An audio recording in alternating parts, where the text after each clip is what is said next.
Okay. What is going on, everyone? Jay Bryan here, learner engagement expert, and I want to welcome you to another edition of the L&D Insiders interview series.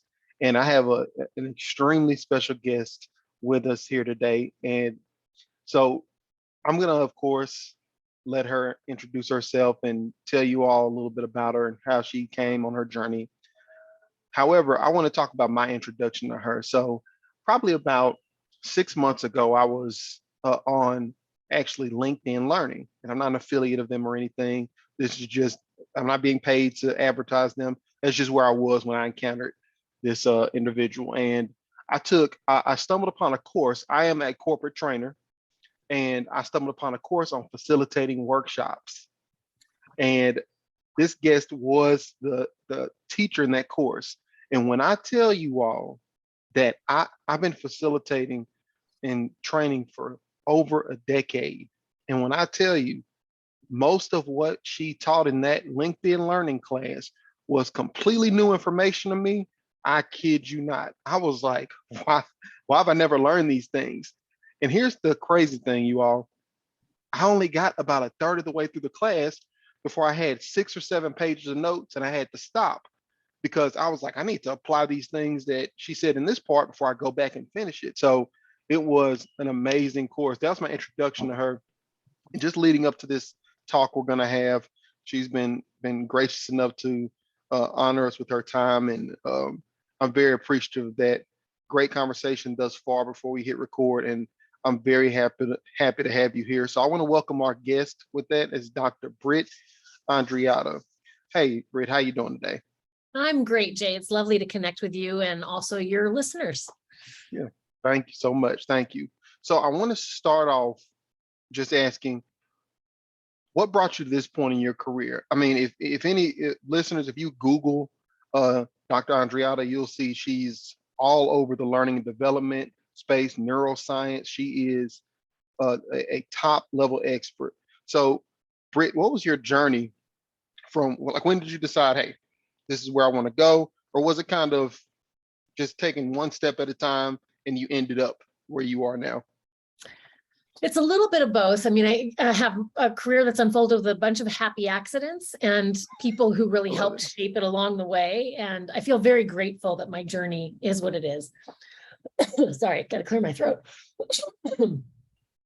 So a little bit about how I got here. I went off to college and I've always been a kid who geeked out in school. I've always been the school kid.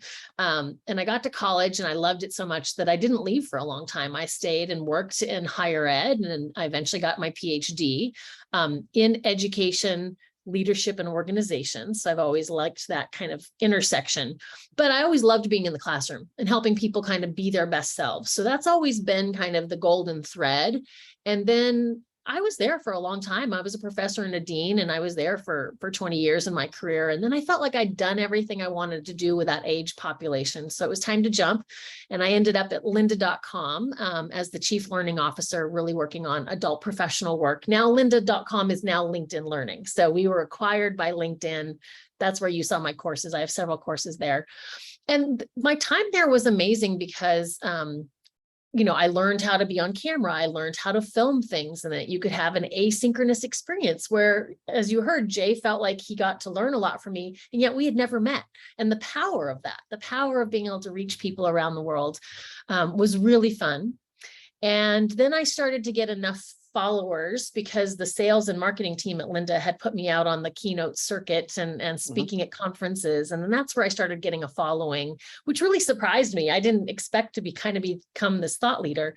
But one of the things that I brought was I started looking at what neuroscience says about learning, because I wanted to be better at my craft, just like you did. I was trying to get better at building learning for other people. And I was blown away by how the brain learns and how we can work with that. So that turned into my first book, Wired to Grow, which now is on its second edition. And then LinkedIn acquired Lynda, and I realized everything we knew about change was wrong. So that became my second book, Wired to Resist. Yeah. And then I thought, I guess I'm doing this. I guess I'm going to be the person that kind of translates neuroscience to everyday workplace challenges. So the third book was about teams and inclusion and collaboration. And then the part of my career that I didn't expect was people started calling saying, hey, can I get certified in your models? I want to roll out this training. And I said, well, I wrote the book. You can build your own training. But it was one of those things where I got 8 phone calls in a matter of short weeks. And the first 4, I was like, no. And by the time I got to the 5th call, I was like, yes, I do. It's not ready yet, but yes. As a matter of fact, I do. Because I had built stuff for my clients and I realized I could turn that into a certification program. So then I went on my own year-long journey of learning how to build that for other people. And now I do a train the trainer kind of program. So that's a little bit about how I got to where I am today. Lots of help from other people that I'm super grateful for. Nice. It almost sounds like you're a translator of sorts. Yeah, I know you mentioned like translating what you find in the science on change and turning that into how we can apply that to workplace challenges. So that's very cool. That's very cool. You all hear a special cameo from my son here. He's walked up. You want to join in, son? Come on. What a cutie. Yeah, he can come join in. Come on, son. Hi there. Oh. How are you? Ooh, I like your pajamas. Are those trucks and buses? Yep. Oh, that's He a loves good it. choice. That's a good choice. Absolutely. So that really brings me to my next question, because the whole point of the L&D Insider series is to interview thought leaders, managers, directors, high-level L&D professionals, and find out what kind of things help them get to where they are, what kind of things are helping them navigate this world that they can tell other L&D professionals who are also going through these changing times. So my next question for you, Britt, is in regard to challenges. So right now, as we sit, what are some challenges that you're seeing in the learning space? What are some of the main challenges you're seeing currently? Yeah, absolutely. I mean, these challenges are playing out in every workspace industry market I see around the world. So one is burnout. People are burned out in a way that no one has ever seen before. And a lot of it is because of the pandemic and in enduring this global traumatic experience. A lot of people suffered trauma and continue to suffer trauma from what we went through. And that's led people to the highest levels of burnout we've ever seen. And that is driving the Great Resignation and this quiet quitting and all of that. So there's a major societal shift that happened that we're all aware of, but I don't think people have necessarily helped themselves heal through yet. So that, of course, is driving turnover, this competition for talent, things that were there before, but just accelerated. Mm-hmm. It's also contributing to people hungering for a sense of purpose and meaning at work that they haven't had before. And that's because we're forever changed. We all faced our mortality. We've all lost loved ones. And that changes who you are and what you want. So companies are going to need to start really focusing on becoming purpose-driven workplaces, recruiting and helping people connect their own sense of purpose to the work they're doing in the organization. Managers need to be trained on how to really enliven purpose in how they lead others. So purpose and burnout are actually major topics that I think should be on everyone's building list right now, like have workshops and sessions from the employee level to the manager level to the senior leader. And then kind of an exciting, fun one is the power of virtual reality and, augmented reality. Those modalities are so powerful. The brain literally codes it as a lived memory, even though consciously we know that we weren't there, didn't do that thing. The power it has to shift the learning landscape is outrageously gigantic. So I want everyone looking at it, figuring out where you can build that into your learning strategy. Don't use it if a PDF will work, right tool for the right problem. Right. But the power that it has is really phenomenal. And with that power comes some danger, right? Like we have to be super careful with kids with VR because they literally they really don't know if it's a lived memory or not. They will sometimes take a VR experience and think it really happened. So yeah, really exciting things. And all of these are good. I think these are transforming the workplace, but it's top of mind for all the L&D folks I know. Definitely. Yeah, I know that, personally, burnout has been a big one that I've experienced in the past. And I agree with you 100%, especially when the pandemic reared up, it got even worse, so, and it's definitely something I've been able to work through. And I'm sure a lot of our listeners have been able to work through, but I'm glad that you mentioned that. So burnout, becoming a purpose-driven workplace or looking for a sense of meaning in the workplace, and then VR. Yeah, VR is so cool. I went over to a mentee of mine, his house the other day, and he had. You ever heard of the Oculus, Britt? Oh yeah. Yeah, I played with one. It was like there are games where you're like literally in buildings and things in VR. It's crazy. So, so cool, so cool. Um, okay, so now I want to pivot a little bit and learn a little bit more about you, Britt, as a person. So when it comes to we know what you've done day to day. We know that you've authored multiple books. You put out courses. I've seen your speeches. Again, all amazing work. Personally, what's something that you love to do that you enjoy doing? Of course, your career, what you do for work. I know that. But what's something you personally enjoy doing on your own time? Oh, yeah. Well, I have a recent passion that I just discovered. So I Nice. just bought an e-bike, which it's not like a Nice. scooter. It's the one Yep. where you're still pedaling, but it can give you extra power. Hmm. And it has opened up the world of mountain biking to me in a way I'd never really done it before. And I'm now up on these hills on trails, and it turns out I'm a little speed demon. I love zipping I down love these it. hills, and I've eaten a couple trees. I've literally run into trees and had pine boughs in my mouth. But it turns out it's super fun. And because I have kind of that extra safety net of power, I can go up hills that I wouldn't normally be able to go. So I'm actually getting Nice. sportier and I'm exercising more than I have in a long time. And I'm loving it. Like I can't wait to get on my bike at least 3 times a week. That's amazing. That's really cool. I knew a guy. Well, I guess I know him now still. But he bought an e-bike and he explained what it was, and I saw it. He showed it to me. I was like, "This is really cool," but I've never had a chance to ride on one. So that's awesome. That's awesome. I love to hear it. I love to hear it. So when it comes, so e-bike, riding bikes, exercising more, that's great. That is really, really cool. What do you what do you love specifically? What are some things that you love about what you do? Because we hear all the time that people love what they do. What are some Yeah. specific things you really enjoy about the work that you do? I mean, for me, the heart of it is helping somebody else rise to their potential. I mean, that's my tagline, but it's also my mission statement. Mhm. Like I really love it. And I love when I get to craft an experience that does it and I see it happen for someone. That's just makes my heart soar. So then everything that's related to that, doing research, building a learning solution, delivering it, creating the right exercises to make sure it happens.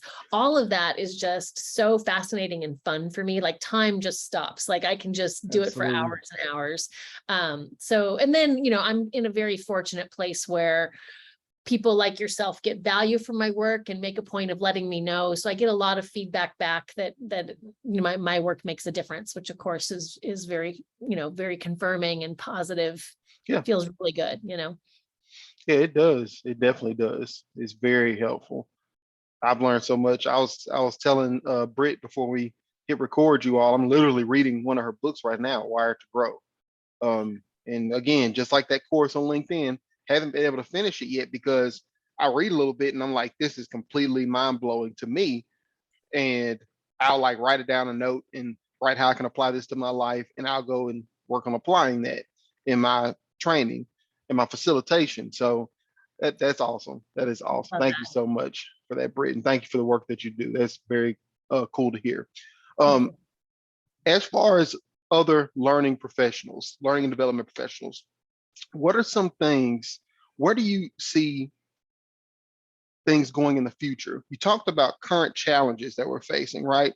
Where do you see things going in the future? What should we be looking towards? Mm. Yeah. So I'm a big believer in science, and science Mhm. continues to be right. Now, Okay. science is always evolving, right? So what we know in this Always, yeah. time might be wrong 10 years from now. But I would say,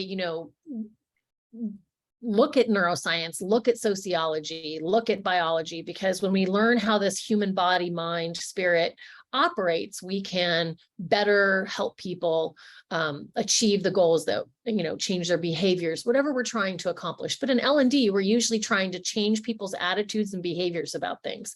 So understanding how that works is going to help you through that future and staying on top. Like, I was blown away when I wrote the first edition of Wired to Grow. I went to write the second edition. And here's a little secret they don't tell you in the publishing world. You only have to change 20% of a book for it to be new enough. Another edition. So I was like, okay, I'll get this book cranked out. I won't have to work too hard. But so much had changed in the research of how memories are formed since the 5 years of the first edition. I had to rewrite the entire book. Like, book 2 is a completely different book than book 1. So find your sources, stay on top of them. I would say we are forever changed because of the pandemic. Work will never go back to the form it was before. I think that's a good thing. But we're still figuring out how to navigate this new space. And so I think looking to the future is all of us, both in learning, but just corporate America in general, is starting to figure out how and when we bring people together for in-person time. And that should only be used when it really benefits things that happen when humans are together. So trust building, dealing with conflict, innovating together. Some of those things go faster and better when we're in a room and we can read each other's body language, and there's just more data. We're actually designed to be in person with each other. So saving that time for when it really makes a difference, and then absolutely leveraging all these amazing online collaborative tools for asynchronous virtual e-learning. Like, there's so much that can be done now without us ever meeting in person. So now we got to find the right balance, right? I think it's stupid to bring people into the office to then sit on a Zoom meeting. Like, bring people together to be bonding and connect. So I think that's a thing that we're in the middle of. And then when I look to the way future, I think our tribe, our field, it has been elevated and will continue to be elevated because, the pandemic just stripped away so many things, so many assumptions that leaders had. We now realize how important, being able to learn and work with each other is. I think this whole quest for more meaning at work and the boundaries people are putting on what they're willing to do for their workplaces, it's all good. It's all in service of us creating workplaces that really respect and support people. That's something that our tribe has cared about for a long time. I think we're now going to have more partners in that, and we're going to be, our work is going to be more highly valued, and we're going to be listened to more. So be ready, start building your cases for things. Make sure you're educating those around you, because you want to have a seat at that table, and make sure you're helping everyone else kind of see the light of something you probably saw a while ago. Man, thank you. That is amazing. That's very helpful information, not only to me personally, but everyone who views this video. That's very helpful. Thank you so much, Britt. So that brings us, second to last question. Okay. Where can people connect with you online? So if people want to find you, how can we find you? Is there Instagram, website, all those things? Top 3 places are LinkedIn. I'm very active there. Instagram, pretty active there. And my website is my name, brittandreatta.com. You'll find everything I'm up to. There's a section on my books. There's a section on my training. And then I'm always putting out like other things I've written. So when I've written an article for Entrepreneur, we'll post about it on LinkedIn. So then you'll figure out what I'm up to.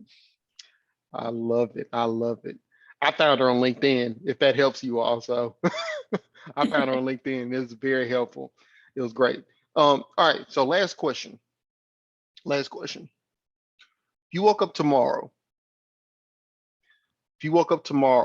and all of the work that you had done had disappeared, and you want to leave you could only leave one insight for the L&D space, just one thing, it could be a sentence, a few words, whatever. What would that one insight be?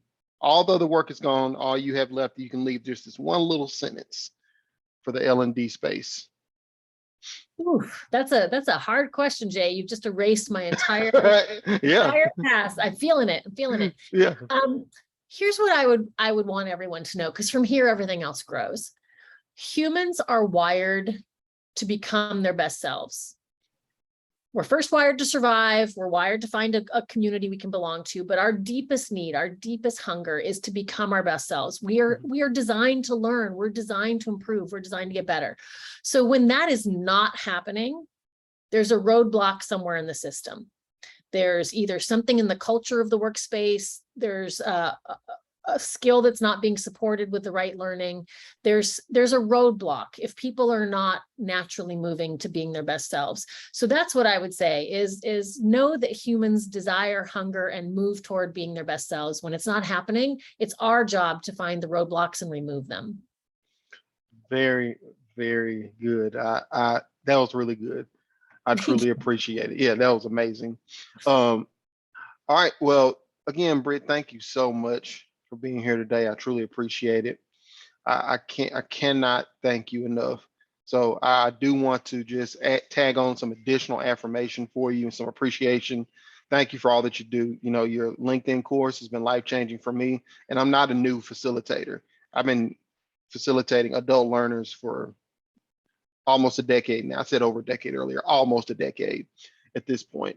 In fact, it's over a decade now. It is, and the stuff that you've researched and translated for people like me, let alone a new facilitator or a new trainer or a new learning professional, it's what I call next level. Thank you. It's amazing. So thank you so much for what you do. All right, Thank you. you all. All right, you all. So I will make sure and link Dr. Andreatta information in the description of this video.